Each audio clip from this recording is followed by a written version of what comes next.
మధ్య పెళ్లిళ్లు చేసుకోవడానికి ఎంత తొందరపడుతున్నారో అంతే త్వరగా విడిపోతున్నారు కూడా. స్పెషల్గా చెప్పుకోవాలంటే ఫిలిం ఇండస్ట్రీలో ఇది బాగా ఎక్కువైపోయింది. బాలీవుడ్లో అయితే ఇది చాలా కామన్గా తయారైంది. ఒక తరం వెనుక బాలీవుడ్లో స్టార్ హీరోయిన్గా వెలిగిపోయిన భామ కరిష్మా కపూర్.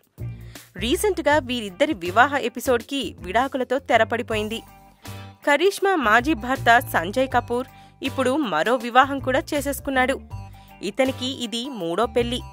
మొదట నందిత అనే మహిళను పెళ్లాడిన సంజయ్ రెండో పెళ్లి రూపంలో కరిష్మాను పెళ్లాడాడు. అది కూడా ఇప్పుడు బ్రేకప్ అయిపోవడంతో విడాకులు అందుకున్న కొన్ని నెలలకే ప్రియా సచ్దేవ్ అనే మోడల్ కమ్ యాక్ట్రెస్ను పెళ్లాడాడు సంజయ్. ఇతనికి ఇది 3వ పెళ్లైతే ప్రియా సచ్దేవ్కు ఇది రెండో పెళ్లి. ఇప్పుడు సంజయ్ కపూర్ను ఢిల్లీలో గ్రాండ్గా పెళ్లి చేసుకొని న్యూయార్క్లో అంతకంటే గ్రాండ్గా పార్టీ ఇచ్చేసింది. ఏంటో పెళ్లిళ్ళు అంగడిలో దొరికే బొమ్మల్లా అయిపోయింది అనటంలో అతిశయోక్తి లేదు.